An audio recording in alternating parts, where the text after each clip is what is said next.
The nation would have greatly benefited had the judiciary presented a united front in these divisive times. Instead, the Chief Justice went with a smaller, three-member bench of the Supreme Court to rule that the ECP's March 22 order postponing the Punjab Assembly elections to October 8 was unconstitutional, without lawful authority or jurisdiction, void ab initio, and of no legal effect. The court has now brought forward the election date to May 14, issued a revised schedule and set hard deadlines for the release of funds and finalization of security plans. It has also opened the door for appeals against the similar postponement of the KP polls. While there is nothing in the court's ruling that can be considered sensational per se, the Constitution was always rather clear about the 90-day deadline. The Chief Justice's decision to issue the elections delay case verdict through a diminished bench may worsen both the divisions within his institution, as well as the ongoing standoff with the incumbent government. The government and the ECP had adopted very similar lines of argument to repeatedly press the Chief Justice to convene a full court to hear the elections delay case. They had objected to the Chief Justice taking suo motu notice of the original delay caused by the Punjab and KP governors' unwillingness to issue election dates and argued that it would be better for the full court to speak as one voice on the matter. Their demand became especially pertinent after multiple Supreme Court justices made observations or issued opinions challenging the Chief Justice's one-man show in appointing benches and taking suo motu notice. Forming a full court may have nipped in the bud most of the controversies that are now expected to follow. Tuesday's developments also indicate that the differences between the top judges may have hardened and may be far from being resolved. Be that as it may, it ought to be pointed out that none of the Supreme Court judges, at any point, ever questioned the Constitution's 90-day deadline. Their objections were related mainly to the Chief Justice's sole discretion over suo motu powers and the way the benches have been formed. The verdict issued by the three-member bench is, therefore, what any verdict issued by a larger or full court bench would have been if it was asked whether or not the Constitution allows the ECP to delay elections on its own.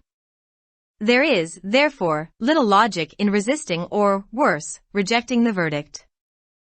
The Chief Justice, meanwhile, still has a chance to salvage the situation.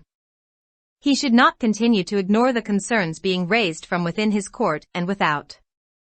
It is important that the full court be convened post-haste to settle all remaining questions. Published in Dawn, April 5, 2023.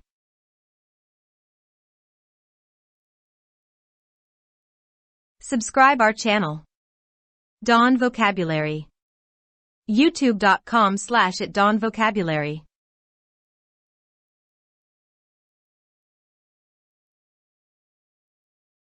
अगर अदलिया इस तफरीका अंगेज दौर में मुत्तहिदा महाज पेश करती तो कौम को बहुत फायदा होता। इसके बजाय चीफ जस्टिस ने सुप्रीम कोर्ट के 3 रुकनी बेंच के साथ मिलकर फैसला सुनाया कि इलेक्शन कमीशन का 22 मार्च को पंजाब असेंबली के इंतखाबात 8 अक्टूबर तक मुलतवी करने का हुक्म गैर आईनी, कानूनी इख्तियार दायरा इख्तियार के बगैर, गैर कानूनी और कानूनी असर का कोई असर नहीं था। अदालत ने अब इंतखाबात की तारीख 14 मई तक बढ़ा दी है, नज़रसानी शुदा शेड्यूल जारी किया है और फंड्स के इजरा और सिक्योरिटी प्लान को हतमी शक्ल देने के लिए सख्त डेडलाइंस मुकर्रर की है। इसने केपी के इंतखाबात को इसी तरह मुलतवी करने के खिलाफ अपीलों का दरवाज़ा भी खोल दिया है। अगरचे अदालत के फैसले में ऐसी कोई बात नहीं है जिसे सनसनीखेज करार दिया जा सके, आइन हमेशा 90 दिन की डेडलाइन के बारे में वाज़ेह था। चीफ जस्टिस का इंतखाबात में ताख़ीर के केस का फैसला कम बेंच के जरिए जारी करने का फैसला उनके इदारे के अंदर तकसीम के साथ साथ मौजूदा हुकूमत के साथ जारी तनाव को मज़ीद ख़राब कर सकता है।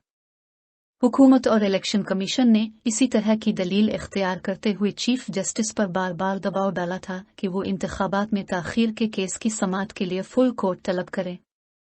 उन्होंने चीफ जस्टिस की जानिब से पंजाब और केपी के गवर्नर्स की जानिब से इंतखाबात की तारीख जारी न करने की वजह से होने वाली ताख़ीर का अज़ खुद नोटिस लेने पर एतराज़ किया था और दलील दी थी कि बेहतर होगा कि फुल कोर्ट इस मामले पर एक आवाज़ बनकर बात करे। उनका यह मुतालबा ख़ास तौर पर इस वक्त अहम हो गया जब सुप्रीम कोर्ट के मुतअद्दिद जजों ने बेंचों की तकर्रुरी और अज़ खुद नोटिस लेने में चीफ जस्टिस के वन मैन शो को चैलेंज करते हुए तबसरे किए आराय जारी की। हो सकता है कि फुल कोर्ट की तश्कील ने ज्यादातर तनाज़ात को पसपुश्त डाल दिया हो जिनके बाद अब तवक्को की जा रही है। मंगल की पेशरफ्त से ये भी इशारा मिलता है कि आला जजों के दरमियान इख्तिलाफात सख्त हो चुके हैं और हल होने से बहुत दूर हो सकते हैं। इस बात की निशानदेही की जानी चाहिए कि सुप्रीम कोर्ट के किसी भी जज ने कभी भी आइन की 90 दिन की डेडलाइन पर सवाल नहीं उठाया। उनके एतराज़ात बुनियादी तौर पर अज़ खुद नोटिस के इख्तियारात पर चीफ जस्टिस की सवाबदीद और बेंचों की तश्कील के तरीक़ाकार से मुताल्लिक थे। लिहाजा 3 रुकनी बेंच की जानिब से जारी किया गया फैसला वही होता जो लार्जर या फुल कोर्ट बेंच की जानिब से जारी किया जाता अगर ये पूछा जाता कि क्या आइन इलेक्शन कमीशन को अपनी मर्जी से इंतखाबात मुलतवी करने की इजाज़त देता है या नहीं। लिहाजा इस फैसले की मुखालफत करने या इससे भी बदतर ये कि उसे मुस्तरद करने में कोई मंतक नहीं है। दरी असना, चीफ जस्टिस के पास अब भी सूरत हाल को संभालने का मौका है। उन्हें अपनी अदालत के अंदर और बाहर से उठाए जाने वाले खदशात को नज़रअंदाज नहीं करना चाहिए। ये ज़रूरी है कि बाकी तमाम सवालात को हल करने के लिए जल्दबाजी के बाद फुल कोर्ट बुलाई जाए। अखज़ शुदा बतारीख 5 अप्रैल 2023।